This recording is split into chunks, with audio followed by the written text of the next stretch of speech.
and welcome back to the OUTcast Podcast. Today we are going to be discussing queer relationships and relationship health. And most importantly, we kind of want to talk about this idea of healthy relationships versus unhealthy relationships, and recognizing when a relationship is unhealthy or just some of the red flags. Because, this isn't something that usually gets talked about in, say, a set of classes, or even when you hear about it, they don't always talk about queer relationships specifically. And so we just want to talk about that and put some input. And so to start with that, all the hosts are going to introduce ourselves. I'm Leo, and I use he, him pronouns. Hi, I'm Rose, and I use she, her pronouns. I'm Rashad. I use any pronouns. And we also have a special guest today who will be giving very good and very informative input. My name's Melanie. I use she, her pronouns. All right. So to start this meeting, we're first going to talk about is dating, and just kind of talking about that whole thing from a queer perspective. And Rashad's going to lead us on that. So, dating from a queer perspective. So, when it comes to dating for me as a queer person, growing up, everyone is dating around you, and they have people at their disposal, around school and stuff like that.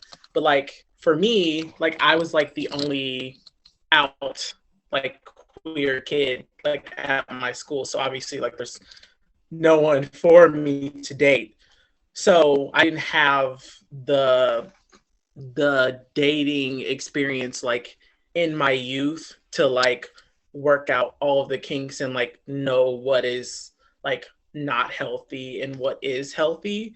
So then when I got older and I started dating in high school, I kind of looked at it from the angle of what a straight person in middle school would look at it as, because I was so young when it came to dating and relationships. And then also coupled with the fact that some of the men that were interested in me were closeted.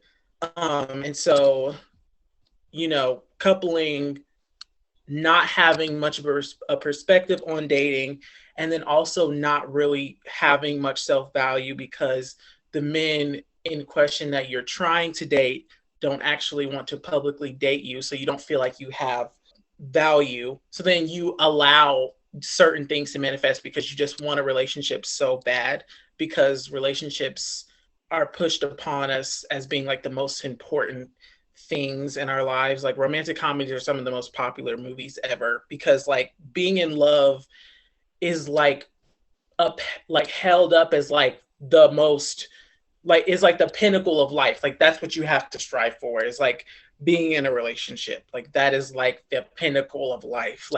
You have made it when you get into a relationship. For some reason, there are people who don't even want to be in relationships, but somehow we think the pinnacle of human existence is being in relationships. And then when you grow up as a queer person in a society like that, and you can't be open about it because of all of those factors, it makes you sort of accept certain things. I ignored a lot of red flags in my first relationship out of high school because I was looking at it from the perspective when I was much younger. So when my ex was showing a lot of red flags, not necessarily being honest with me, and then showing signs that they weren't necessarily equipped to even be in a relationship, showing just different red flags, I kind of just ignored them because I just really wanted to be in a relationship, and I didn't have that opportunity in high school, obviously because of all the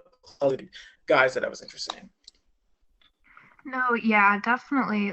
There's so much social pressure to be in a relationship, but then also just as queer people, relationships are just more difficult for us in general, even when it comes to finding them. I have yet to be in a relationship because any time that I've liked somebody, it's just never been reciprocated. And sometimes a lot of the crushes I've had were LGBT as well. I think most of my main crushes have been on bi women. But like when being able to have that is so difficult, even just wanting to have that, you can get into this unhealthy mindset of like, if you get in a relationship for the first time, like what if it doesn't work out and I'm never able to find this again? And like sometimes they can get stuck in an unhealthy relationship because it's easy to convince yourself as a queer person that this might be your only chance and that it's worth it to suffer for it, even if that's not true. And it's not okay either.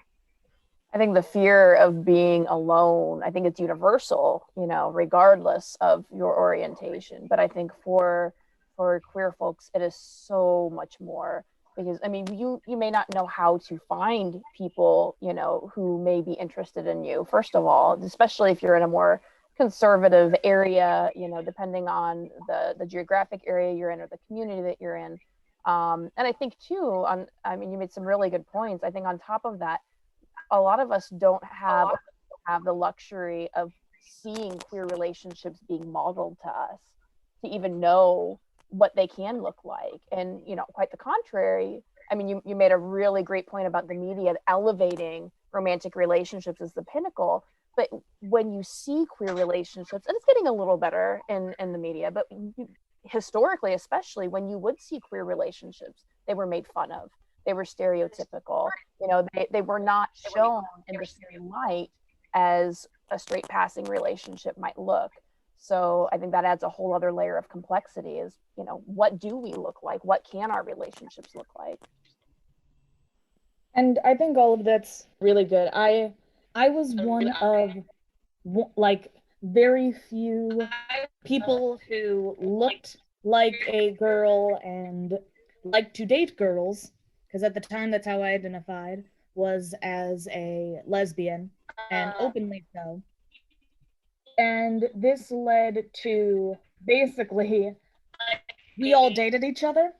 Even if we didn't really like each other, it was just like, well, there is only like 3 people we could ever possibly date.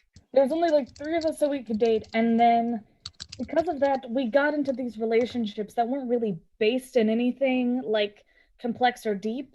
It was just like, well, you're the only person willing to talk to me and hold my hand, so hell yeah, let's do this. And I also think that, kind of like what you were saying, is there wasn't any frame of reference for what dating is supposed to look like. And like our representation also was just kind of, I think a lot of, and this is getting better, but a lot of queer media and queer relationship media revolves around tragedy, and it revolves around like, oh God, my straight best friend will never love me. I'm so depressed all the time. I hate myself. I'm a horrible, disgusting person and no one loves me. And I'm a bad person for having these feelings. That's super relatable. I've been there. I will say that even with that, it's just, there's not a lot of representation. And so the idea of having a healthy relationship, it's not that it doesn't occur, but we just don't know what that's even supposed to look like. And when we look at our peers who may have healthy relationships, but their experiences are so different because there's some inherent complications to LGBT relationships or non-straight passing relationships that straight passing or cis-het relationships just kind of don't have to deal with. As a trans person going into dating, I have to disclose my personal medical information about the details of what my junk looks like on a first date so I don't get hate crimed. Like, I have to go in and say, here's my medical history in a way that other people won't, because every time I go on a date, I'm terrified that they're only going to like me because I'm close enough to a girl or close enough to a boy. Putting air quotes on those close enough. And there's an inherent doubt to myself in the sense of, well, do they really see me as a boy? Because I know I don't pass very well. I'm not a very masculine person. And so there's just kind of, even if they tell me so, there's kind of that insecurity and that fear. And I think that that happens a lot in trans relationships and in general queer relationships, because there's just these, like, they joke about how are you supposed to tip when you're gay and bad at math, because we don't know, like, all these gender roles that are very harshly put onto dating about who opens the door, who makes the first move, etc., don't always apply to queer relationships. And so you're kind of stuck in this limbo, and there's just not a lot of positive influences. And because of that, and because of the fact that the options are so limited, and there's so much isolation and a fear of, I know for me, the first person who ever accepted me as trans, I was just like, well, I'm in love with you, period. And nothing will change that, because you're the only person who I know who sees me as a boy and loves me as a boy. And therefore, it will never happen again, because I already got so lucky once, I can't even fathom it happening again. And I was lucky in that regard that the person who I hitched that wagon to was a good person and did love me. But I think a lot of people don't have that. And I think a lot of people, and I'm going to talk about this more later in my section, but with this idea that sometimes people know that, and bad people, or who are not for you, it's easy to latch onto them because they're the first representation you have, and they're the first people who accept you as you are, and maybe use your pronouns, or accept you as a gay person, and been safe. And it's hard to imagine anyone else feeling like that. But I do think that it's important, I guess, and why we're talking about this is to know that just because they're not homophobic and just because they love you doesn't mean it's a healthy relationship. I wanted to say that I agree with all of them. I do think that there's a real big problem, and that what you're talking about with you personally is kind of a universal experience, and a lot of people can relate to those ideas. I just wanted to bring up like a few other points. I'm not going to take too long, I hope. But another issue that pops up often is there's like this idea that goes around sometimes that because a relationship isn't a straight one, that it doesn't have the same like potential for abuse and unhealthiness that a straight relationship has. And that's not true, because any relationship, even if it's not romantic, can be unhealthy. It can be abusive, and that includes LGBT ones. So sometimes people get stuck in an abusive relationship because they just think like, no, there's no way it could be like that. And then also on a similar note to the worry of being trans, of if the person you're dating actually accepts you, I feel like bi people also have to struggle with that issue a lot because of being quote unquote straight passing at times, depending on who they're with. A lot of biphobia comes from bi erasure, and that often comes out in situations like that. You might have partners or family members who invalidate your identity because of who you're dating. And that's not healthy either, especially if it's from your partner, because your partner should validate you and you should, support each other. Yeah, I just wanted to bring that up. I also think that, because I had this friend who was a lesbian when I was in middle school. And I think me and her, we both framed our identities around finding a relationship. It's almost like me finally getting that relationship was like me figuring out who I was as a person, because that was sort of like me wanting that relationship was like my way into my queer identity, away from all the suppression that I faced, like from my father, who was like, this big like army guy, manly man, like me wanting that relationship was sort of like my way into that. Because like growing up with the father that I did, like there's no way that I would have been like, oh yeah, like I can totally be a woman. I can totally, like, my brain was just not there. Like even the idea of like me being interested in men was like, it was like out of this world, like growing up with the father that I had. So I think that's also why I was so hyper focused on finding a relationship, because I thought once I find a boyfriend, like everything will like fall into place. I'll know exactly who I am, and it'll be this perfect, like it'll be like this perfect story. Like everything will just fall into place. Everything will be perfect. Then I got a boyfriend, and then nothing happened, and things didn't get better because I didn't choose wisely, and I also didn't try and figure out all of who I was besides, who I'm interested in. I would have explored the other aspects of my identity that wasn't framed around men and being interested in men.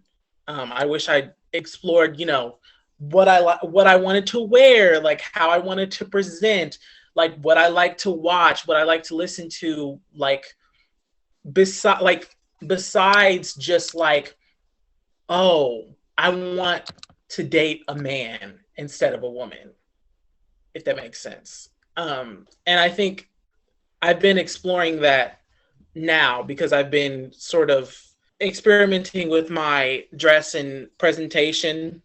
And so, Leo, you were talking about like dating, like as a trans person. I've been experiencing that because I've been dating like as a trans woman, but I'm not like fully like out yet. So I'm kind of just like, you can call me whatever, like I don't care. But I've been experiencing like dating as a trans woman, and it's been sort of weird because I'm now dating straight men, and I'm so used to dating gay men, and I'm dating straight men who like they don't have the same experiences that I did. Like they didn't grow up like feeling shamed for who they were. Like we don't have that shared identity. Like they grew up with all of their desires and wants being affirmed, and like people always telling them that they matter and what they think matters. And I'm like, that's so like hard for me to relate to. And then also always having to disclose and having to have that conversation every time you're even like remotely interested in someone. And I've also noticed sometimes I'll like pursue someone I'm not even necessarily interested in because I think like, oh, if I'm with like a masculine straight man, then I like feel like a woman, and then I have to sit myself down, and I'm like, no, you can't like fall into the same trap that you did when you were like 12 years old. Like you have to progress. You can't go back into the same patterns that you did when you were younger, you know? Yeah, I think there is some problems, like, and this is kind of based on my own, like, the stuff that I've seen, and this is kind of touching on Rose's point about biphobia. I think in the LGBT community, there is specifically, it's a little hard, I think. First of all, there's a lot of pressure on bi people, I think, and there's a lot of biphobia within the community, almost out of just like not jealousy, but feelings of insecurity and the internalized homophobia from when these LGBT people were younger and growing up a certain way, and so they kind of almost take it out on bi people, and so there's a lot of pressures there. And I also, this is more of a personal experience,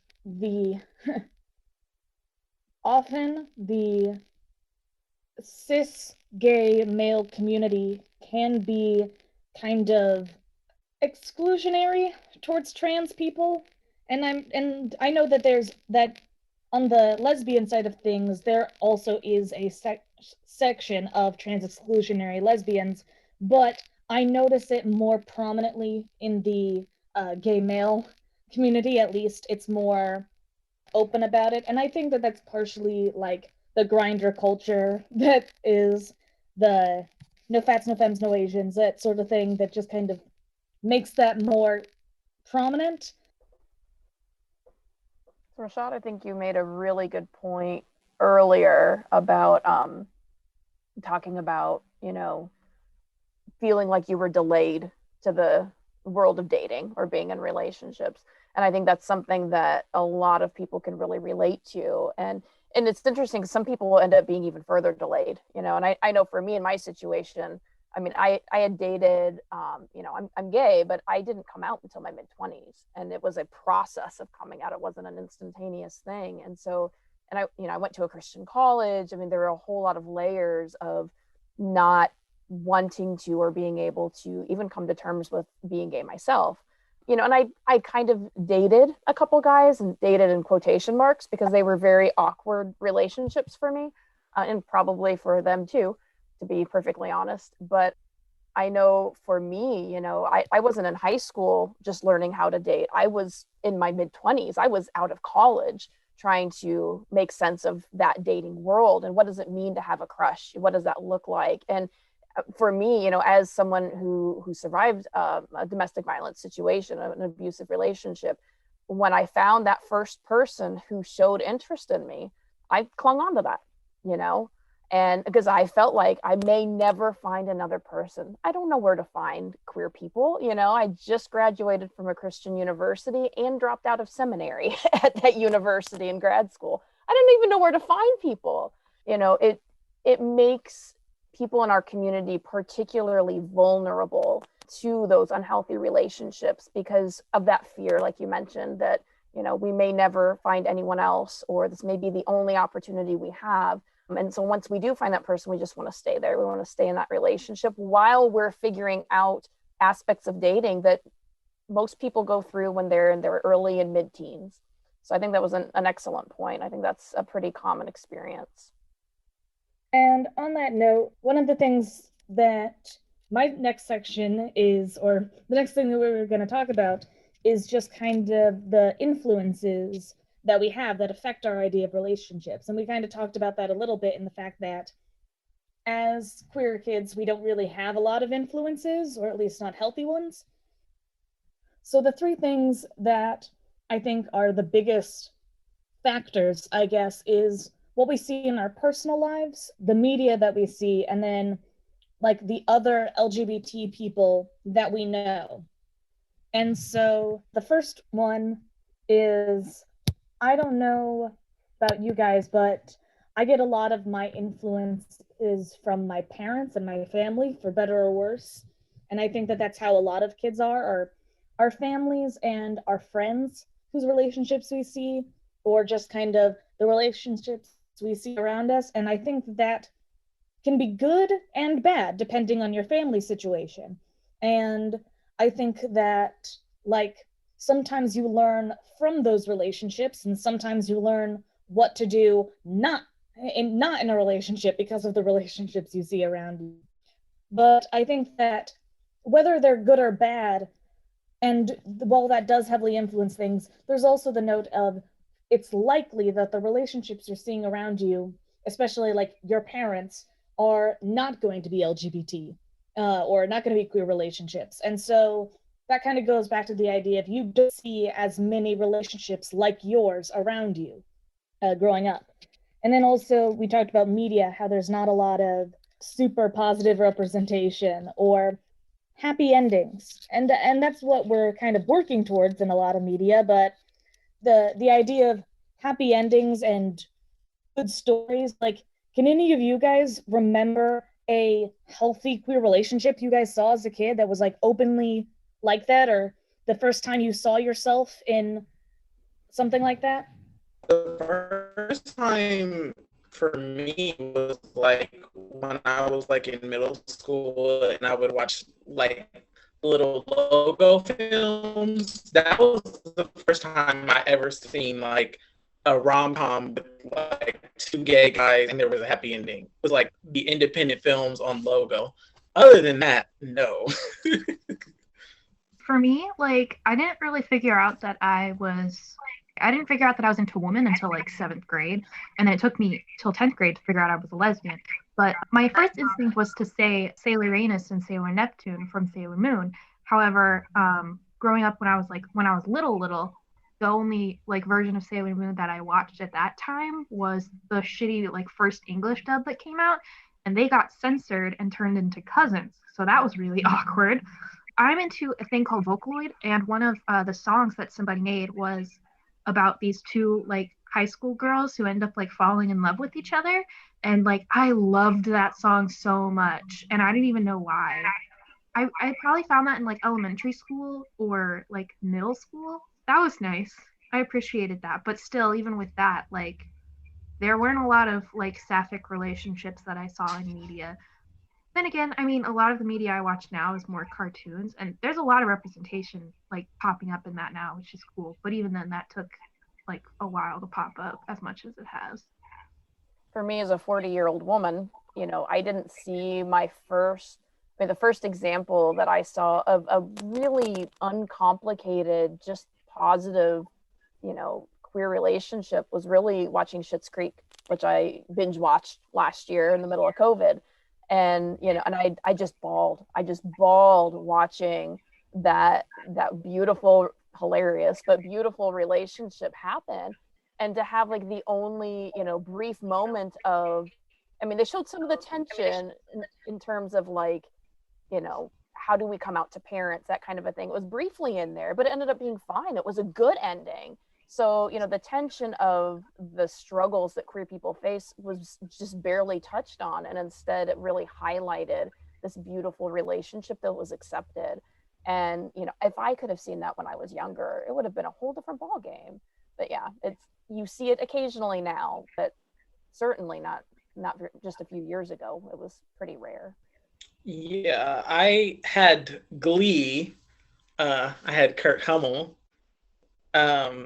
And I think seeing like Kurt Hummel being all feminine and super into fashion and all of that, I think that really affected me in a positive way, especially seeing like the relationship between like Kurt and Blaine and how they end up together.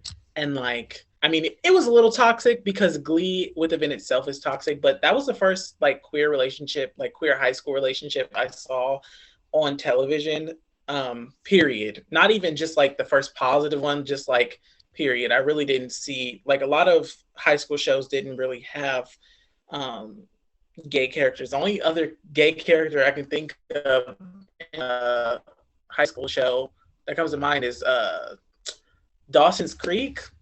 And that was like what, the first one, and that show came out in like the 90s. So like it's really not a lot. And then like I said, I used to watch the logo films like on demand, like the independent ones. There's one I used to watch all the time. It's called But I'm a Cheerleader. I love that one with Natasha. Yes, Leon. that movie is so great. That's all. But it was like in spurts. It wasn't like as spread out as it is now. Like I remember watching Paris Burning for the first time in middle school, and I was like, but like so many of those people you hear like, oh, this person was like, you know, this person was murdered, or this person died, or this person died, or this person died, and so. Even though it's like this glimpse of happiness and hope, like, you know, that most of them are, you know, gonna reach a certain end. There's not like a happy ending to it. You kind of just get a glimpse into this world.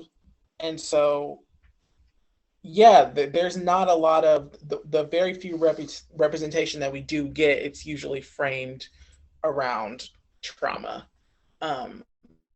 And sadness, you know, like your Brokeback Mountains or your Paris is Burnings, or which are, you know, beautiful, but that's like what's so loud and what most of what we see. And so that really frames how you see your life as a queer person, especially when you're so young, and looking to media to tell you like what life is going to be like.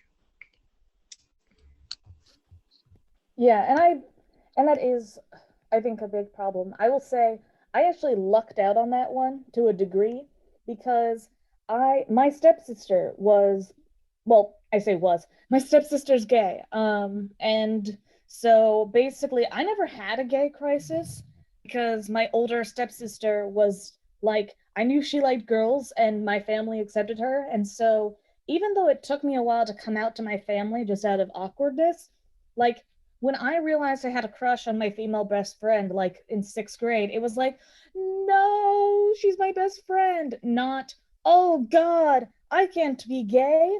Like, I was raised basically atheist. Like, I was raised atheist with spice because I was technically baptized, but I Like, I was technically baptized. I went to church on occasion, but like there wasn't any passion to it. So I didn't have that aspect of it, but there was still like, but had I not had that relationship in my life, I don't know if I would have known that like it's okay to like girls.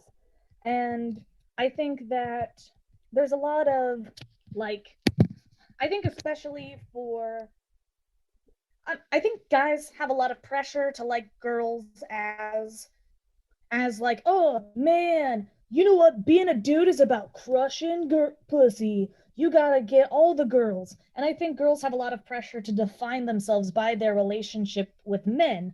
And so that's why I know, like, I identified as a lesbian because for me, in a way, liking girls was my first rejection of womanhood. And now I can't, and then now that I'm a trans guy, now I feel comfortable liking men. But at the time I didn't, because it would be as almost a reinforcement of that. And I think that that applies vice versa as well. And I do think that, I mean, you guys know, I don't know, do you guys know the term compulsory heterosexuality? Yes, I do very much, because that's one of the biggest issues that I struggled with exploring my sexuality.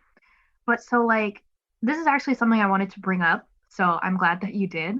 When it comes to media representation, not only is there like a lack of it in general for LGBT individuals, but compulsory heterosexuality, it's just every part of society tells you, even when you're like a baby, like that you should be straight, usually often implying cis het as well. And it's just like, it's really hard to start to explore dating when you're told that you have to do it in this very like straight, like, I don't really know how to describe what I'm trying to say. I feel like there's a term like maybe patriarchy or something. I don't know. Like, there's a very specific kind of societal expectation for what relationships should be, and it's based around straight, like, cis relationships. So Is it heteropatriarchal? That's a good word. I feel like it's pushed heavily on women because like womanhood is framed around like getting No, a yeah. man. And so when you're a lesbian, you like it's like I've heard a lot of lesbians say that they kind of feel like a disconnect from womanhood because of the way in which womanhood has been sort of framed around men and attracting men, and like compulsory heterosexuality coming in like on upon you as a woman distinctly, like you feel like I need to be looking for a man, I need to desire a man because of the patriarchy. That makes sense. No, yeah. That's definitely a thing. A lot of like society a lot of times focuses womanhood around what we can be to men. That's why a lot of lesbians, like even throughout history, have had a lot of not like gender exploration, but there's a lot of gender nonconformity and even identities focused around separating like womanhood from men, and that, like, defying societal ideas. It's really neat. But like, back onto the topic, when there's this pressure to exist in a certain way, it can really like, it can put you at risk to put yourself in well, I feel like I've been saying unhealthy situations a lot, but I don't really think there's a better way to put it. Because for a long time, I would like force myself to like men, even when I obviously don't. I'm a lesbian. And I would just like always get into situations that were insanely uncomfortable and made me so upset. Like if a guy that I was like quote unquote interested in ever started to show any kind of reciprocation, it would just be so uncomfortable. But there was always this pressure to not say anything. And I feel like that's like a big issue for lesbians who are discovering like their identity, especially if they have internalized homophobia. But then like the issue can be even worse for bi women and just bi people in general. It can make dating really hard when society pushes this idea of what you have to be onto you. And I mean, we have to deal with that even outside of relationships. Like, oh, you need to fit into society's expectations, even with like stereotypes of LGBT people. Like, I Yeah, it's really complicated. But I think you bring up a good point, Rose, too, that, for those of us who did feel that compulsory heterosexuality in our upbringing and in our youth, that when our first quote unquote relationships were so uncomfortable, that in some ways kind of primes us to accept a level of discomfort, I think, in our relationships too, because that's how our first ones were. And so, when we are able to come out and get into relationships that are more authentically suitable to who we are, you know, we may not be used to what comfort means or how it feels to be comfortable in a relationship. So, there may be a lot of things that maybe we weren't comfortable with in those previous relationships before we came out, that we just think that, it's normal to not feel comfortable. And that can be really problematic.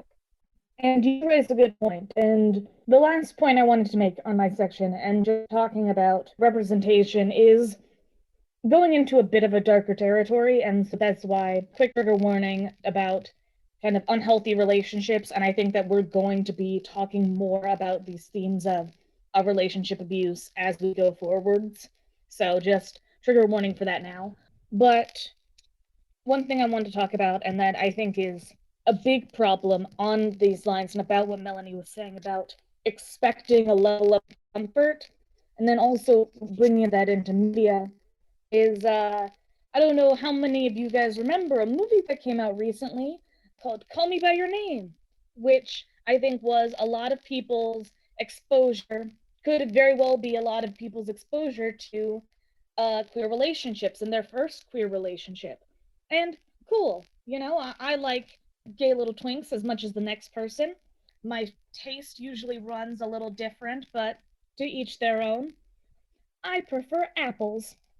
But the why I bring this up is that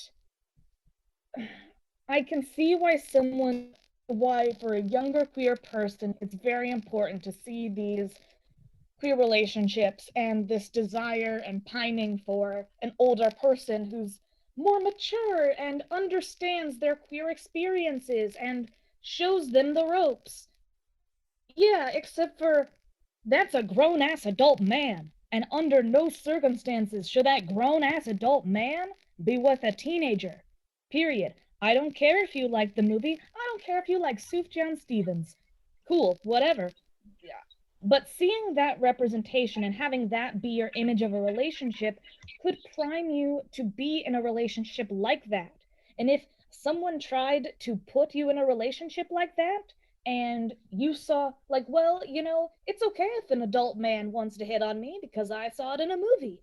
And it was romantic when they did it, and he left for his wife. Got a lot of feelings, but we're going to stay on topic. And so I think that in general, there's been studies that come out that talk about the fact that LGBT youth tend to be more at risk for instances of domestic violence at like really high levels due to various factors. And some of those risk factors, like, these are risk factors that are common with anyone in a domestic violence situation, and will increase the likelihood of domestic violence, but they're just also very common in LGBT situations. So, like, depression, suicidal ideation, family maltreatment and abuse, lack of peer and social acceptance, poor school performance, and substance abuse. All these are pretty common in the community, and these are things that often can get taken advantage of. And it leads to a level of isolation and dependence that can lead to someone being groomed or otherwise latching on to an unhealthy relationship. And we've kind of talked on this before, this idea of, at least I mentioned it, where people know when you need help, and people can kind of tell when you're, I guess, not desperate, but like, if you are isolated and if you are impressionable and you clearly don't have a lot of relationship experience and are willing to tolerate a level of discomfort and abuse, people take advantage of that.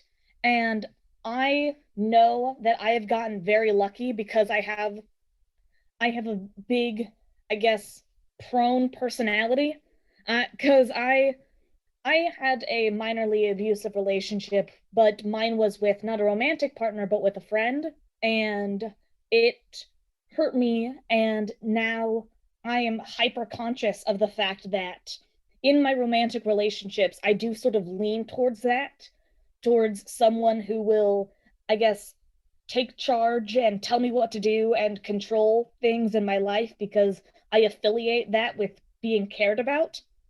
And so I think there's a lot of tendency towards that in the LGBT community in general, but also if you don't have a frame of reference, if your only LGBT representation is these Brokeback Mountains or these Call Me by Your Names, where it's extremely tragic and unhealthy and unhappy relationships where one person is pining and the other person is super closeted and not willing to have that emotional complexity, that can lead to a lot of unhealthiness and a tolerance for behavior that otherwise you might not.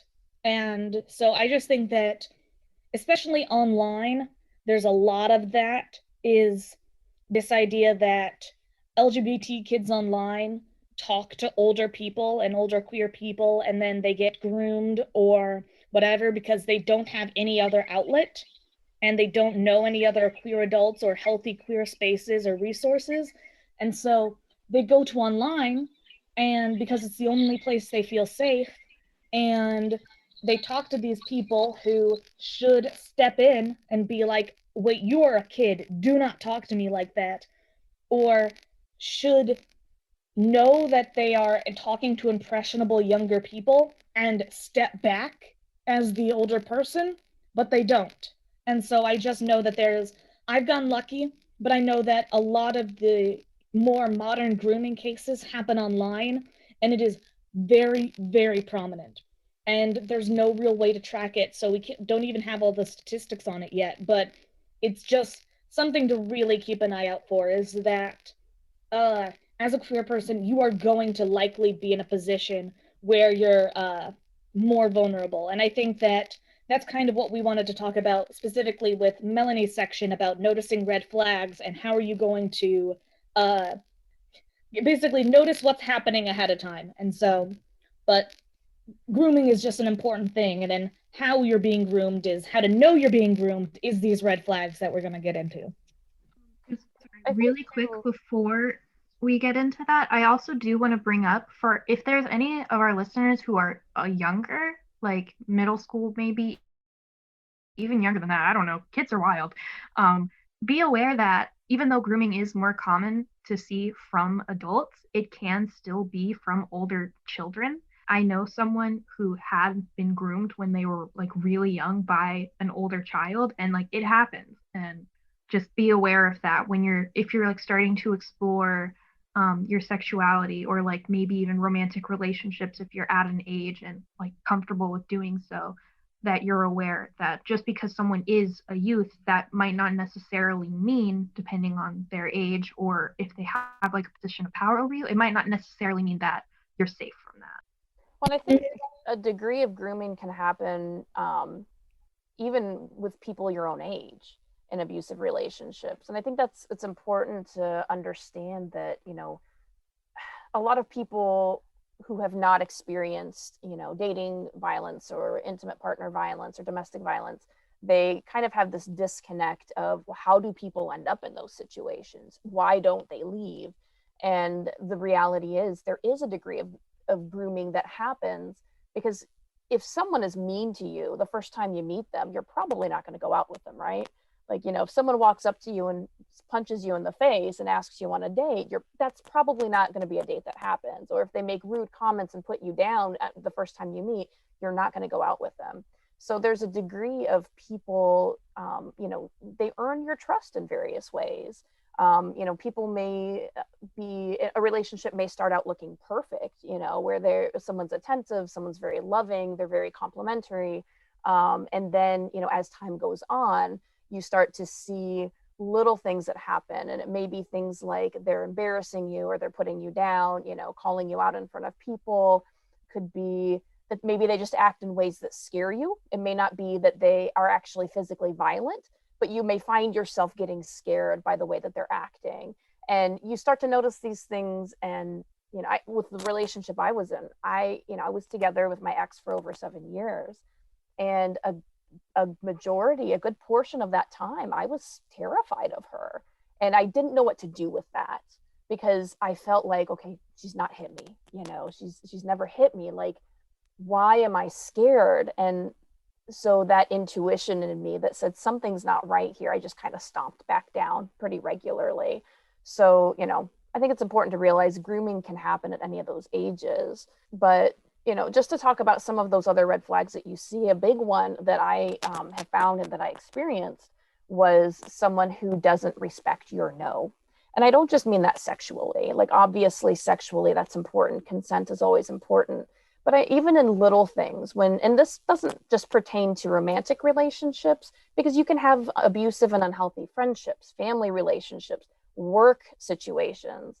When you have a situation where you set a boundary in some way, and someone just continually violates that boundary, that's a red flag. That's something to be wary of and to take note of. One thing I was just going to say, and maybe Melanie, you can confirm or deny if this is a good advice, but I saw a piece of advice once that said, on like a first or second date, say no to something petty. Like, if someone suggests, like, hey, how about we go to here to eat? Like, there's a lot of temptation to be polite and be like, sure, I'm okay with whatever you want to do. But, like, just put your foot down on something kind of weirdly, like, petty and low conflict, because seeing how they react is really important on your no, because it's way better to see how they react on a no for something small, because that will be a later indicator. And I know that obviously with grooming, they're not going to come out the bat with like all the toxicness right out the door, but like if they like, hey, how about we go to Chinese food to eat? Be like, no, I don't really like that. Let's do something else. Or just like a petty, like, hey, do you want to come out on such and such a day? Just be like, I can't really do that. So like, I've heard that like just setting small boundaries, maybe in not unreasonable, but just things you wouldn't necessarily have to do. That's kind of a way to at least gauge that a little bit and practice setting more important boundaries later. I don't think that's bad advice in some respects. And in all honesty, like sometimes I've had situations where, it's a matter of someone offering to buy me, a Coke or a drink or something. And I don't, I turn them down. I'm polite about it. Thanks, but no thanks. I'm good. And seeing when, if they really push the matter, then I'm kind of like, if you can't say no when I'm telling you I don't need a drink, then, there may be an issue here if it's going to be that important that you insist upon something. So I can certainly, I can certainly hear you on that. And I think it's important to remember too, that in any relationship, some conflict is normal. Any relationship is going to have conflict. You're going to have moments when you disagree. You're going to have moments when you annoy one another. And it's really important to understand that the important thing is, how do you handle that in a situation? Do you work it out? Do you communicate, honestly about that conflict? Do you, or is it something where, one person is always right in the situation? One person's not willing to listen to the other person's side. So, managing conflict is important to kind of watch and to see what's happening. And there are ways that you can get help with that. If you're realizing a dating relationship you're in, if you're wondering, is this unhealthy? What's happening is unhealthy. I always recommend, get another set of ears, someone that you trust that you can talk to kind of talk through that and say, is what I'm seeing correct? Does it sound like, a bad situation that I might be in? Sometimes an outside perspective can be helpful. Yeah, and then to help clarify boundaries a little bit, if anyone's like confused on that, also it's just good to know. So boundaries are basically just tools, as in like how we define what we're comfortable with, what our needs, our values are, how we want to be treated by other people. It's basically just like sort of like guidelines in your relationships to help you feel safe and comfortable. An example is like one of my boundaries with my friends is that I won't always respond to texts immediately. So I need people to be patient and respect me and my time. Like one of my friends like talks like over texts and stuff like a lot, and I know that, but she is very respectful and never tries to make me feel bad or guilty for not responding quick enough.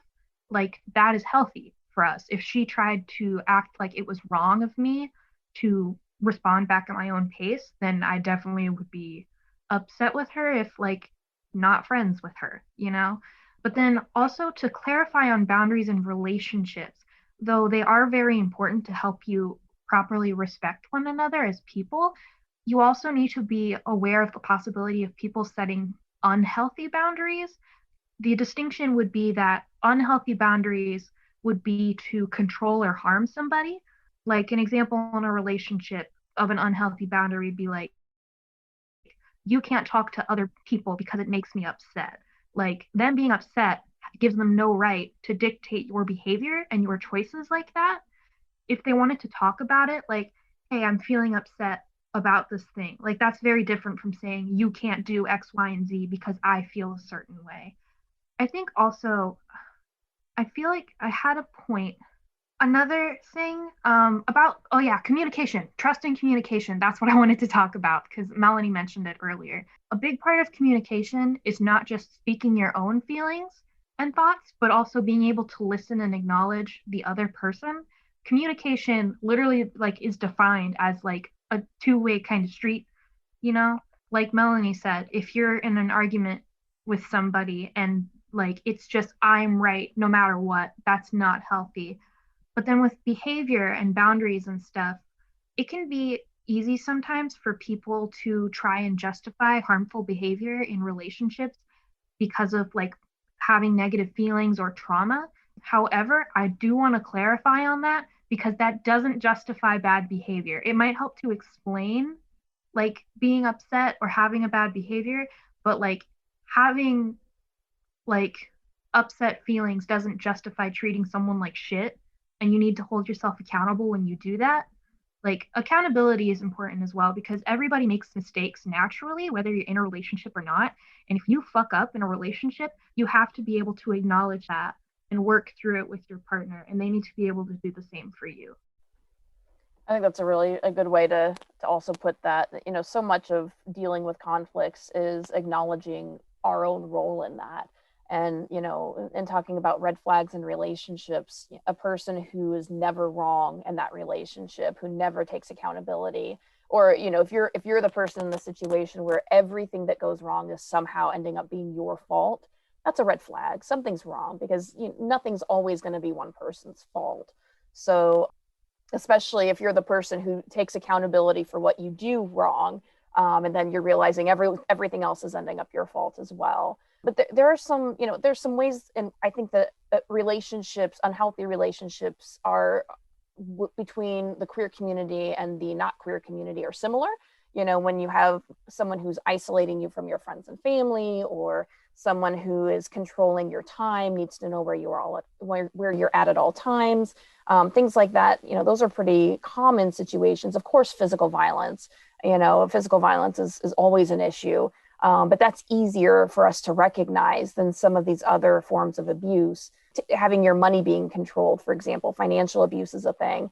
But there are really some ways that the queer community is especially susceptible to intimate partner violence. One, as was kind of mentioned, just the isolation that a lot of us have if we are cut off from friends and family because we are queer, because others don't accept us.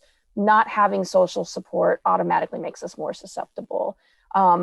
Being in situations where we may not have as much access to employment because we are, queer, because we're trans, for whatever the case may be, that can be an issue as well. If you don't have financial stability and you end up reliant on, financially interdependent with a partner, that can make it that much harder to leave that situation where you're losing some of that support. I know in my situation, once I was really acknowledging the fact that this is abusive and I need to be able to get out. And, I was honestly quite terrified just even for my physical safety at that point. I kind of had this moment of, who am I going to go to for help? And you can always call the domestic violence hotline. They don't discriminate if you are queer. That's not an issue.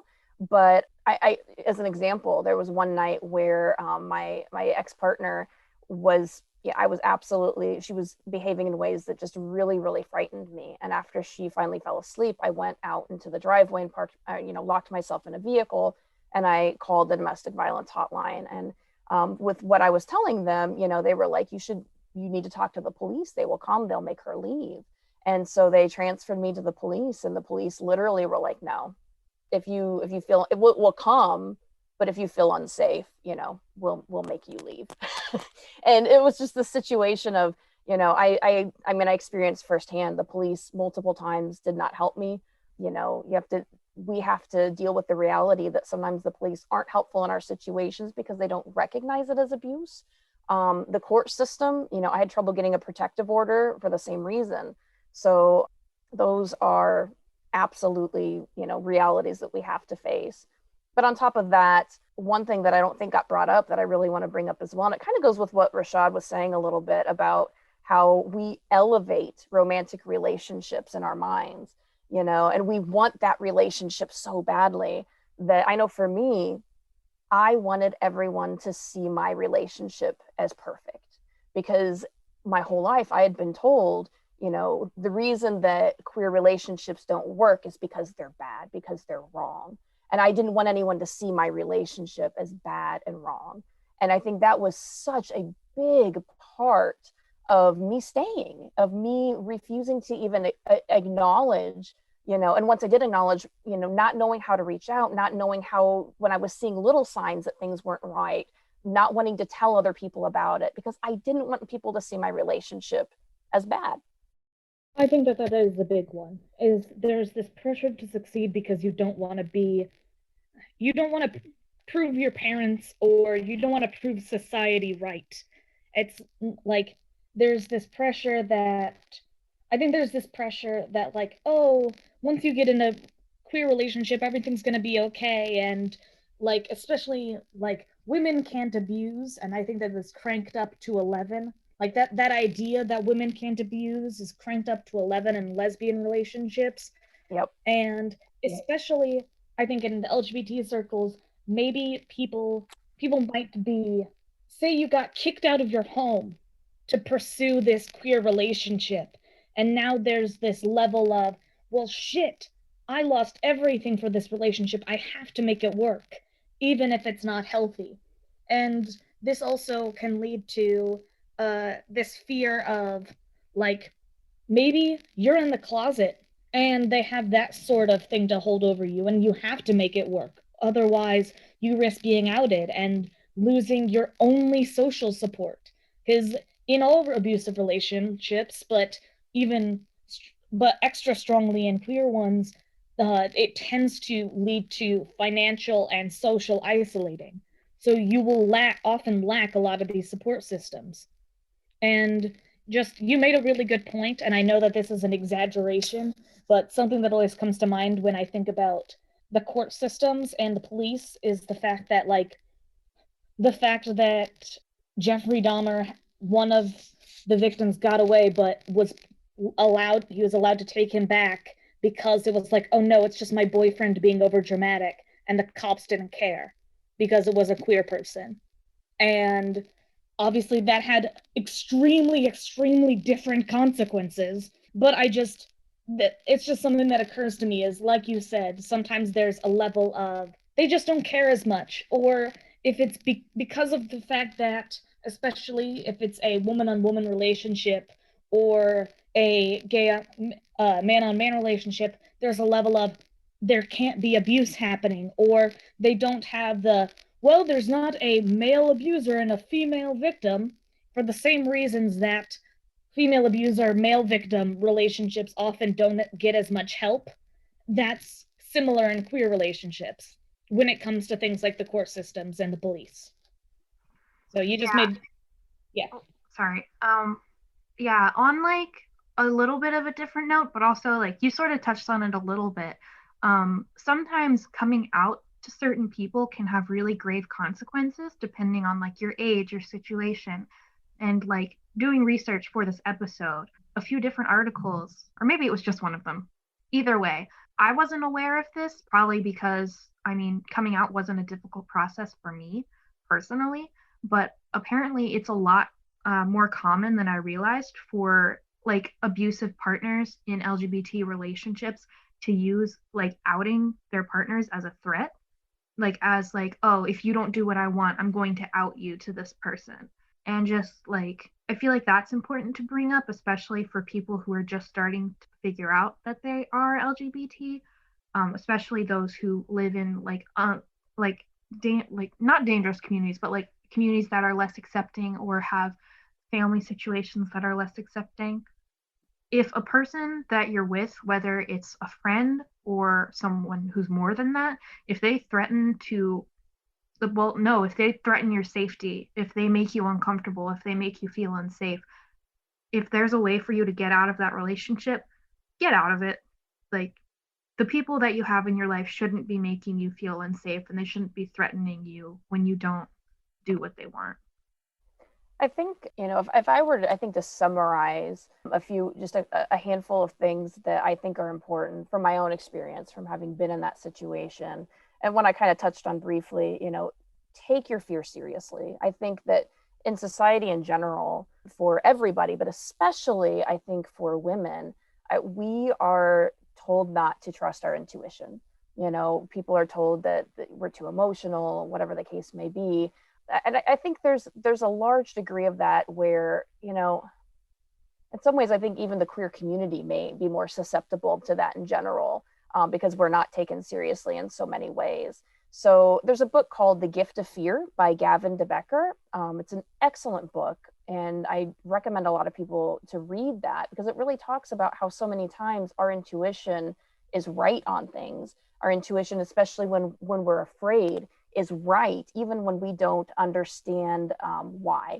So, if you're afraid in a situation and you can't put a finger on exactly why, talk to someone, talk to someone you trust and see if there's something that maybe they can point out to you that you're not seeing. It may be a situation where, if like for me, I had a bad relationship. And so I have some baggage that I carry from that.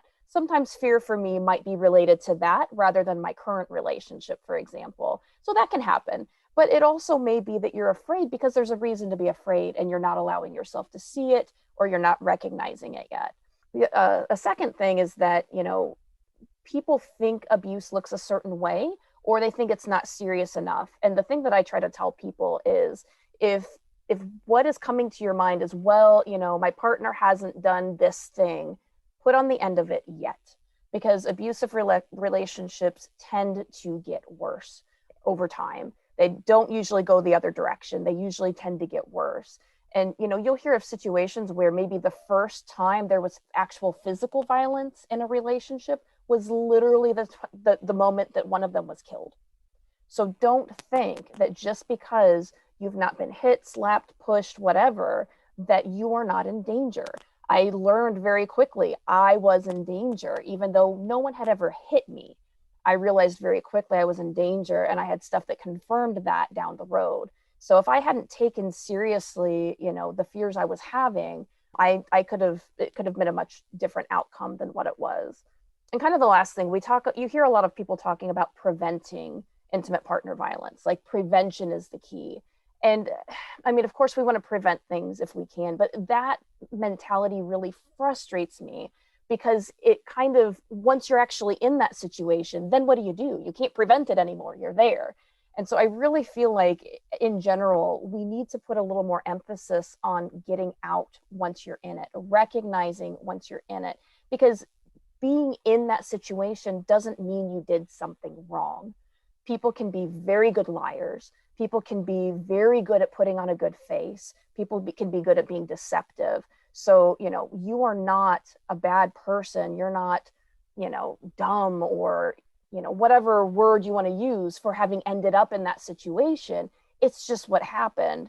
The important point from there, once you recognize it, is realizing you have resources. There's the domestic violence hotline. There are, local domestic violence organizations, and a lot of them are queer friendly. So, getting out is, in my opinion, even more important than preventing, because preventing is not always possible. I think that that's a very good point. Is obviously there's a lot of focus on prevention, but I think one of the biggest takeaways is that if something is happening, it's not your fault.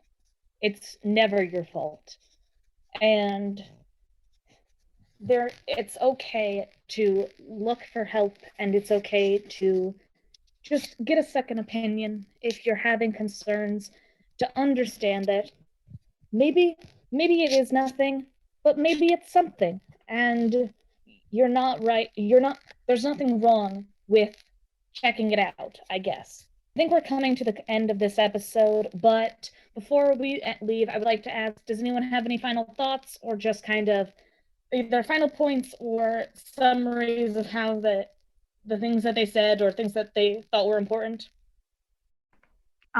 Maybe as a final thought, it's important to be aware of what an unhealthy relationship looks like in order to protect yourself.